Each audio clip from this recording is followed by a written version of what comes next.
Bismillahirrahmanirrahim. Assalamualaikum warahmatullahi wabarakatuh. Waalaikumsalam warahmatullahi wabarakatuh.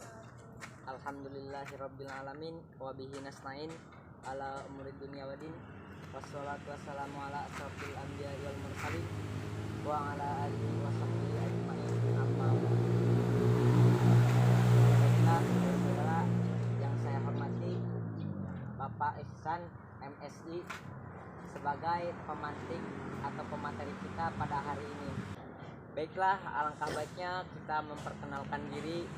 Saya sebagai moderator mewakilkan kami dari Fakultas Agama Islam, Prodi Pendidikan Agama Islam semester 3 yang sedang menjalankan tugas dari dosen pengampu Pak Jen. Saya memperkenalkan diri, nama saya Muhammad Silmi, alamat saya dari Labuan.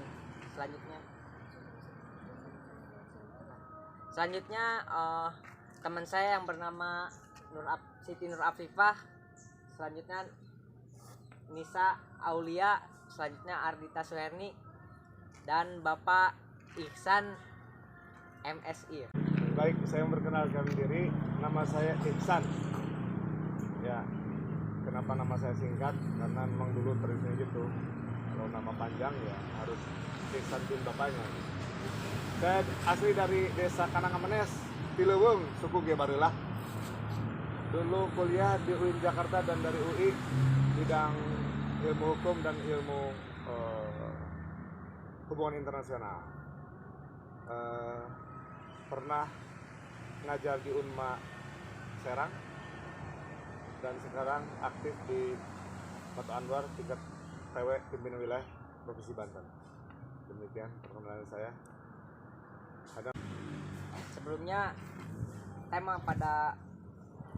diskusi pada hari ini yaitu yang berjudul upaya membawa Matlabul Anwar tetap jaya sepanjang masa.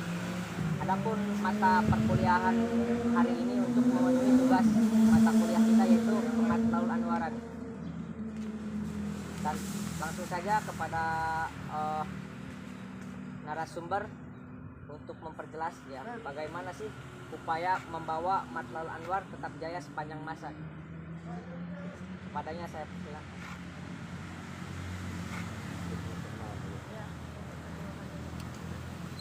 Terima kasih hatur nuhun Kang Silmi ya.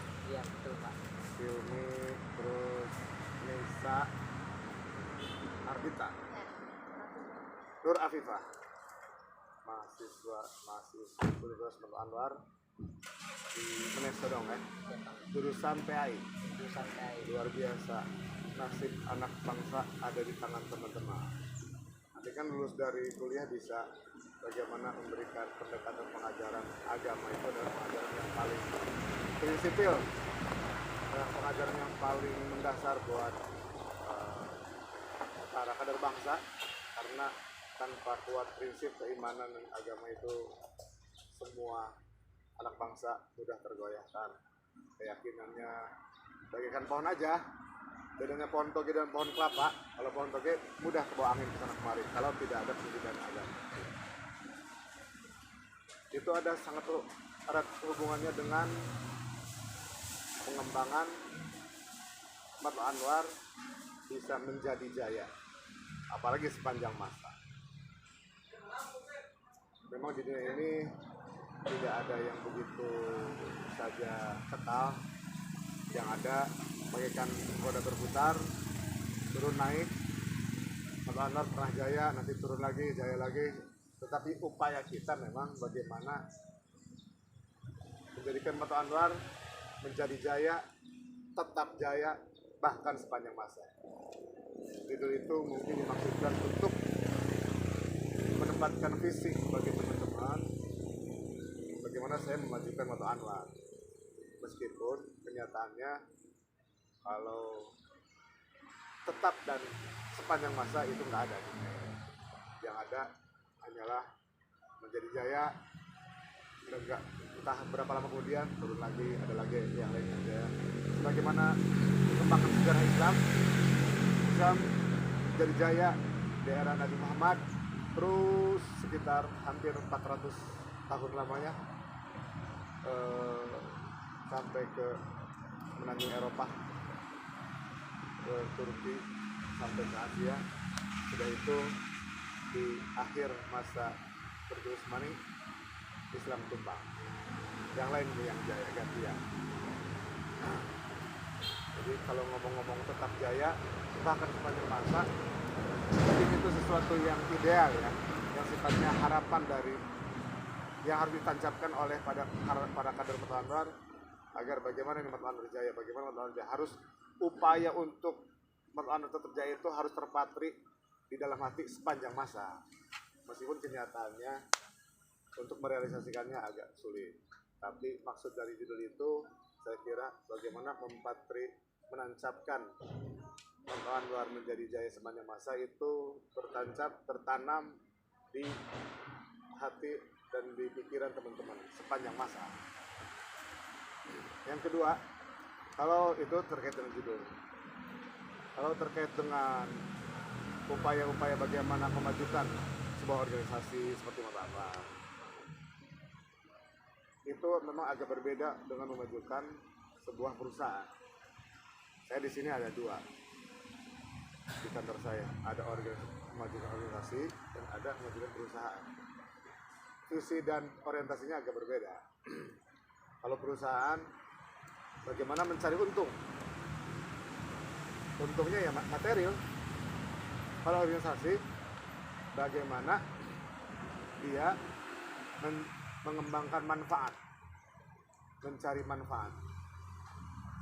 Meskipun secara material para pengurusnya berkorban harta, berkorban waktu, seperti para pendiri Matlab Anwar zaman dulu didirikan dengan katanya menjual 15 kerbau, menjual harta bendanya, mengorbankan harta bendanya untuk pengembangan Matlab Anwar. Yang dicari adalah pengembangan manfaat. Bagaimana pengorbanannya itu baik tenaga, pikiran, harta, dan materi-materi lainnya bisa dirasakan manfaatnya oleh masyarakat sekitar. Oleh karena itu, untuk mengembangkan, dalam hal ini kita fokus bagaimana untuk mengembangkan organisasi, bukan perusahaan. Setahu yang saya ketahui baik dari berbagai literatur bacaan maupun pengalaman organisasi, khususnya organisasi kita Matlab Anwar, yaitu Ormas Islam, organisasi kemasyarakatan Islam, tentunya harus berbasis atau berdasarkan nilai-nilai ajaran Islam yang pernah diajarkan oleh Nabi Muhammad. Nabi Muhammad itu dalam Al-Quran simpel saja. Ini juga mungkin teman-teman sudah pada tahu, tapi ini penguatannya. Untuk cara belajar nanti, belajar organisasi di kampus, dan nanti kalau di Matlab Anwar juga demikian. Paling tidak ada 3 tahapan bagaimana mengembangkan organisasi. Tahapan yang pertama adalah bagaimana menancapkan, menguatkan tekad dan niat dalam hati. Saya pengen membuat Matlab Anwar jaya. Nah, gitu. Ditekadkan dalam hati. Saya ingin Matlab Anwar jaya dan maju. Bahkan sepanjang masa lagi. Meskipun itu tidak mungkin, yang penting kan niat dulu. Betul, Pak. Dikuatkan. Nah, kenapa saya tadi bilang ini ajaran Islam, prinsip Nabi Muhammad? Karena di dalam hadis Arba'in kan disebutkan. Hadis yang pertama, innamal a'malu binniyat. Sesungguhnya amal itu kan jamak dari amal. Perbuatan, program kerja, pekerjaan, kegiatan apapun, program apapun, harus ada perencanaan dan niat yang kuat dalam hati. Tanpa ada niat, misalnya pekerjaan kita lakukan, seingatnya, semaunya ketika pas waktu, detik waktu mau melaksanakan. Begitu kita jalan misalkan dari rumah ke masjid di suatu ketika, gak ada niat beli apa-apa, tiba-tiba ngelihat warung, mau beli itu sepertinya sifat-sifat pekerjaan yang spontan seperti itu bisa jadi ke tubuh kita itu kurang begitu manfaat dan tidak ada kualitasnya. Jajan sembarangan, tidak direncanakan, tidak ditata, itu tubuh nanti jadi nggak sehat. boros, gak jelas, dan seterusnya. Begitu pula dalam berorganisasi, harus ada niat yang kuat. Niat yang kuat itu efeknya minimal kepada 3 hal. Yang pertama, niat itu ada hubungannya dengan prinsip hidup. Karena dipatri dalam tubuh, maka prinsip hidup itu harus menjadi landasan utama. Teman-teman tahu lah bagaimana membangun rumah. Kalau langsung tembok aja, kalau langsung genteng atas saja, tidak pakai fondasi, itu rumah mudah roboh kan. Makanya penting banget ini soal niat. Niat itu efek yang pertama ada hubungannya dengan akidah, ada hubungannya dengan prinsip hidup. Akidah bahasa Arab, bahasa Indonesia bisa prinsip. Akidah itu artinya kan ikatan kuat, ikatan dalam batin. Pokoknya saya matu anwar sampai getih burung gak nek dihejok ini getih nah. Gitu. Pokoknya saya mau kemajuan matu anwar dalam kondisi hukum ge. Kita boga duit kak, sumbang baik gimana caranya? Nah, kalau udah niat kuat. Kalau udah urusan matu anwar, baik keadaan saya nggak punya atau miskin, keadaan saya lagi punya, saya tetap ikut menyumbang. Kalau lagi punya, ikut nyumbang harta juga. Kalau lagi tidak punya, ikut nyumbang pikiran atau tenaga. Ada matu anwar, pikir di mana? Minimal kita ikut hadir. Tenaga, itu kalau orang udah niatnya kuat, udah akidahnya kuat. Efek yang kedua dari niat yang kuat itu adalah tadi soal akidah. Rumah tidak ada fondasi akan mudah roboh. Pohon tidak ada akar yang kuat akan mudah roboh. Di Al-Quran disebutkan kan permisalan pohon yang kuat itu seperti pohon kelapa, akarnya berserabut banyak, batangnya menjulang tinggi ke atas. Efek yang kedua adalah menimbulkan kepercayaan.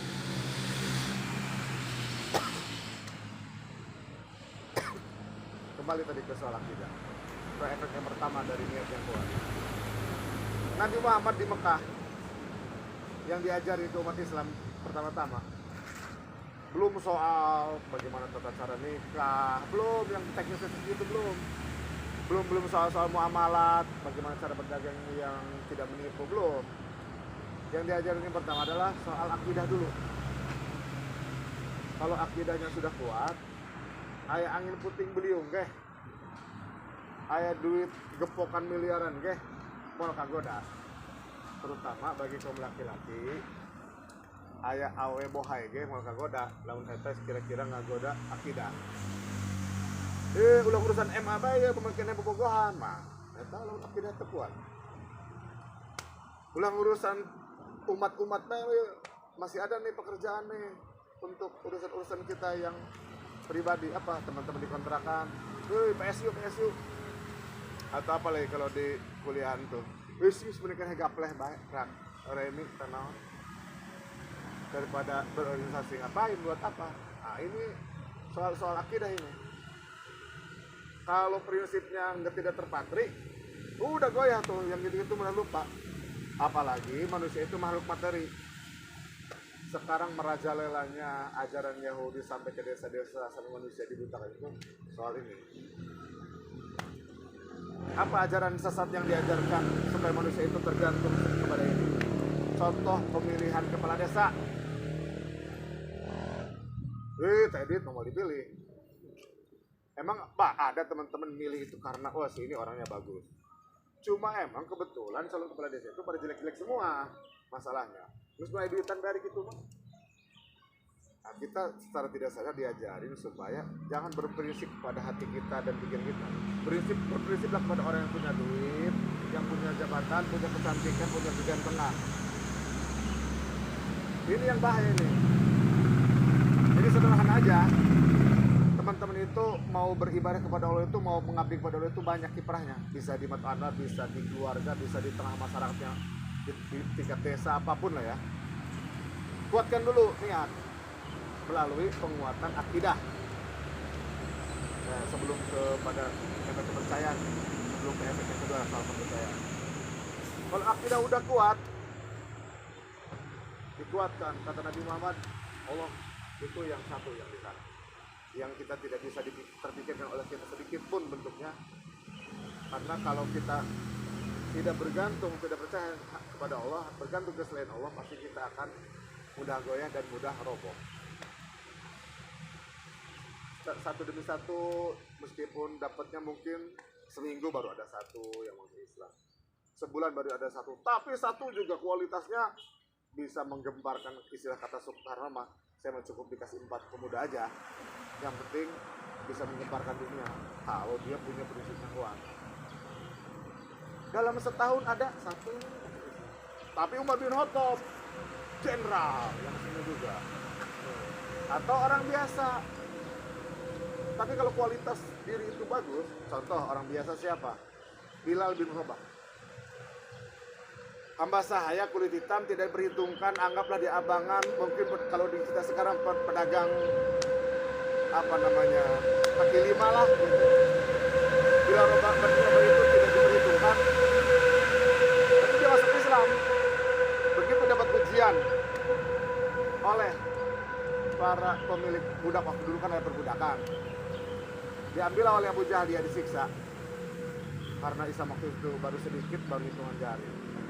Disiksa di tengah panas terik matahari, ditiban batu besar, disiksa, pindah dan berkeyakinan Allah, dan pindah dari Islam. Dia tetap aja kayak begitu. Kenapa satu orang yang berkualitas itu bisa menimbulkan efek manfaat bagi banyak orang? Karena dalam hati kecil orang punya nurani. Melihat kejadian Bilal bin Rabah, sebetulnya orang jadi banyak yang simpati. Sebegitunya ya, Nabi Muhammad bisa orang sampai semilitan kayak begitu. Kayak gimana sih itu Nabi Muhammad? Meskipun mereka yang belum masuk Islam sebetulnya bukan Nabi ya. Kayak gimana sih Muhammad itu? Muhammad itu sudah terkenal semasyarakat Mekah waktu itu dengan bukan akidahnya, dengan tingkat kepercayaannya. Di dunia ini perusahaan, negara, orang-orang yang berkarir tinggi, yang dicari itu, yang dibangun karir di dunia itu apa coba? Trust, kepercayaan. Nabi Muhammad itu trustnya tertinggi nomor 1 se-kota Mekah waktu itu, sehingga yang dia mendapatkan julukan bukan dari orang-orang keluarganya, bukan Israel kan belum ada, bukan dari orang Islam, bukan dari keluarganya. Nabi Muhammad dapat julukan Trust Man, Al-Amin. Manusia paling dia menjadi Al-Amin, orang yang paling percaya. Tapi giliran dia dapat wahyu untuk menyampaikan kalimat Allah, hei orang-orang Mekah, karena saya sekarang disuruh nih menyampaikan. Tadinya nggak mau openan urusan masing-masing, sekarang mah saya disuruh harus openan. Saya harus peduli. Apa? Saya menyampaikan satu dulu kalimat apa? Qul huwallahu ahad. Allah itu cuma satu, bukan sembahan itu, bukan patung itu, bukan itu. Dia berat menyampaikannya, harus berlawanan dengan banyak orang. Qulil haqqo walau kana murran, katakanlah pahit itu walaupun katakanlah kebaikan itu walaupun pahit. Dia nyampein aja. Dia benci mulai. Wah. Apaan dia udah mulai ganggu-ganggu urusan saya? Ibadah saya masing-masing dong, pluralisme dong, radikal kamu di Muhammad. Ya kalau saya kan nggak memaksa, ada lagi turunlah ikrah fiddin. Saya agak panjang di penjelasan niat ini karena Nabi Muhammad pun di Mekah menjelaskan soal akid ini soal panjang. Ini menyangkut pengelolaan jantung. Jantung bahasa Inggrisnya heart, bahasa Indonesianya hati. Kan orang mah sok nyebut jantung kita suka beda dengan hati. Padahal mah ini maksud hati itu, coba sih berpikir pakai hati itu jantung.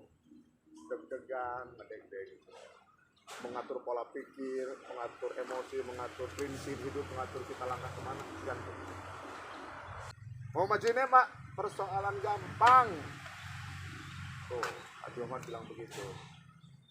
Cuma di mana waktu itu bukan nyebut MA, nyebutnya waktu di perang Khandaq. Dia kan disebutnya diikutin oleh ulama-ulama hikmah zaman sekarang bisa menerang masa depan.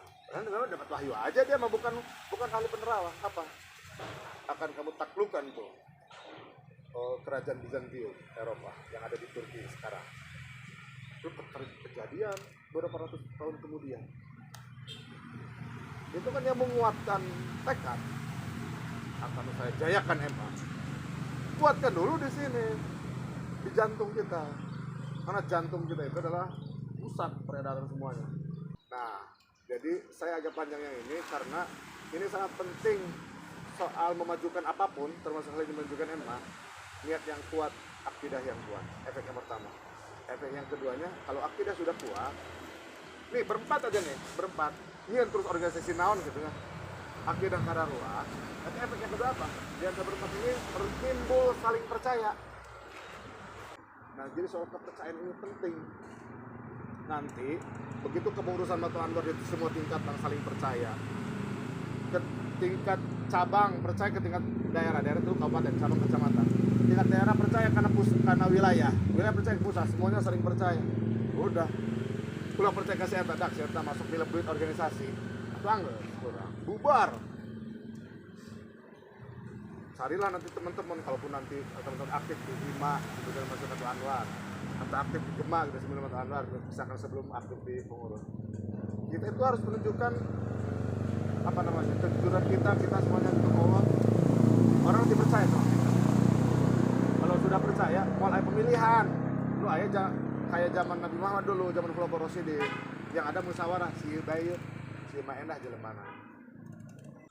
Itu soal pertama, soal niat. Efeknya yang pertama ke akidah, yang kedua kepada kepercayaan, yang ketiga otomatis ke prinsip hidup. Jadi saya tahu dong pengeluaran silmi mah nama gimana dia lagi dicap aja lah mah eta mah saya tahu nggak mau kagoyah John, coba lah ngejelas nggak cap gitu gimana coba. Kalau orang sudah dapat cap itu mah susah. Anehnya tuh kalau alumni Matul Anwar, dia duduk di Bawaslu, dia duduk di KPK, dia duduk di Menteri. Kalau dari Matul Anwar orang jujur semua susah itu mah. Jadi yang saya harapkan dari Matul Anwar tetap jaya menjalankan nilai-nilai Islam. MA di mana bae nu dieu eta sih kader hebat kader MA.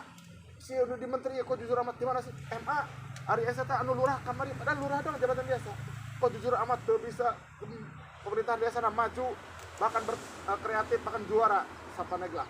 Di MA setiap yang baik-baik nilai baik-baik kadinya di MA. Tak pengennya saya gitu tuh Matul Anwar. Yang kedua soal niat. Niat itu adalah pertama niat, yang kedua soal cara.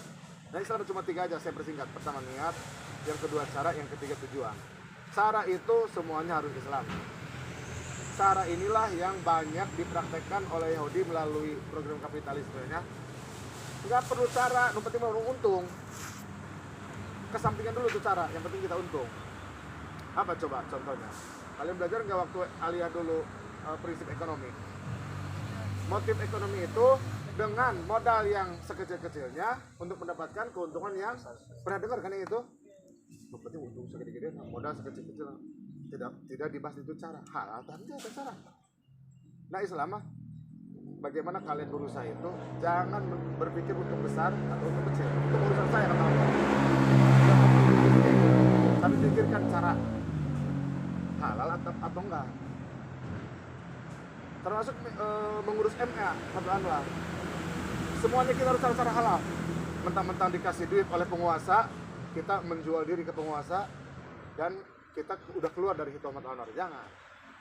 Kalau itu udah tidak halal, terus kita uang gelontoran bisa ngebangun madrasah banyak, ngapain? Itu saya persingkat aja. Yang ketiga, tujuan. Kita harus punya visi yang jelas. Tetapkan Matul Anwar 2050 punya perguruan tinggi seluruh provinsi. Matul Anwar 2020 pendidikannya profesional semua. Matul Anwar 2020 punya SDM yang kuat iman dan akidah. Itu beres, itu undur saya Indonesia. Itu aja paling dari saya. Terima kasih. Ya banyak alur ngidulnya dan terlalu kelamaan, mohon maaf. Kayak baik. Selanjutnya bila ada hal yang ingin ditanyakan dari teman-teman ya, saya persilahkan. Bapak, saya mau bertanya. Ya. Apa upaya para tokoh-tokoh Matul Anwar dalam memajukan sebuah ormas sehingga bisa berkembang sampai saat ini? Kalau saya upaya-upaya mereka itu pertama keikhlasan, bersih, tulus, suci hatinya memang ingin berkiprah bagi masyarakat dengan mendirikan MA itu. Bagaimana Matul Anwar itu bisa berkembang besar, berkembang pesat, dan manfaatnya terasa luas oleh masyarakat. Jadi kiprah yang dibangun oleh para tokoh itu adalah bagaimana mengikhlaskan, mewakafkan dirinya, hartanya, waktunya untuk Mata Anwar dengan tanpa mencari, dalam tanda kutip ya, mencari materi, mencari makan dari Mata Anwar. Istilah Kiai Haji Ahmad Dahlannya itu yang dulu terkenal itu kalau di Muhammadiyah, hidupkanlah organisasi, tapi jangan mencari kehidupan dari organisasi. Gitu. Oke, selanjutnya ya. Menurut pandangan Bapak, gimana sih kondisi warga MA yang sekarang gitu? Yang di mana? Yang di Banten. Oh, boleh dibantu.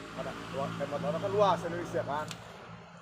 Kalau yang di Provinsi Banten sejauh ini misalnya dari sisi semangat sih masih tinggi. Bagaimana rasa kepemilikan Mata Anwar masih tinggi.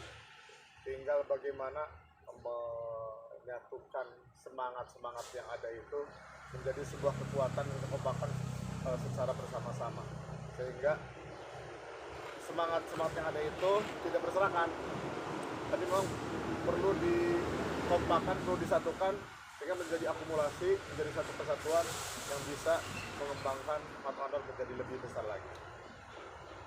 Begitu kondisinya memang masih pada punya semangat, karena terbukti kalaupun diundang dalam sebuah ada event di kota dari tingkat provinsi ataupun di tingkat kabupaten kota, antusiasmenya tinggi tanpa harus di handle di ini transport segala macam. Tapi mereka mau aja berdatangan dari ujung sana, dari ujung Malingping, dari Lebak Selatan, dari Pandeglang Selatan juga pada mau datang. Cuma bagaimana terus memelihara semangat itu, terus menjaga semangat itu menjadi sebuah semangat bersama, sehingga memang organisasi Mata ini bisa maju secara bersama-sama. Selanjutnya pertanyaan berikutnya, saran Bapak nih sebagai warga MA kepada kita sebagai mahasiswa itu agar bisa memajukan MA atau agar bisa berpartisipasi dalam MA itu seperti apa? Setahu saya untuk yang muda aja, mulai aja dari diri teman-teman apa yang bisa teman-teman lakukan. Karena memang biasanya kita apalagi kalau lihat judul tadi makalah ya, bagaimana mengembangkan Mata Anwar menjadi jaya sepanjang masa. Kalau melihat judul kayaknya doang nuhulap, padahal mah mudah. Karena Nabi Muhammad pun demikian. Mulainya dari mana? Coba dari diri sendiri. Terus untuk apa dari diri sendiri? Yang tadi itu yang saya sampaikan, niat dan tekad kuat, cara-caranya yang halal, tujuannya juga untuk Allah, untuk manfaat orang banyak. Kiprahkan semua tenaga, pikiran kita untuk mengabdi bagi manfaat seluas-luasnya orang banyak. Itu aja dimulai dari diri teman-teman, dan teman-teman ketika membawa kiprah, mewakafkan diri, materi dan waktu serta tenaga itu untuk manfaat manusia seluas-luasnya, di tengah itu teman-teman juga bawa bendera MA. Mata Anwar itu akan ikut terbawa jaya oleh perilaku teman-teman yang luar biasa bermanfaat banyak bagi masyarakat. Oke, mungkin hanya itu ya dari kami gitu. Cukup sekian, mohon maaf apabila ada kesalahan. Wassalamualaikum warahmatullahi wabarakatuh. Waalaikumsalam warahmatullahi wabarakatuh.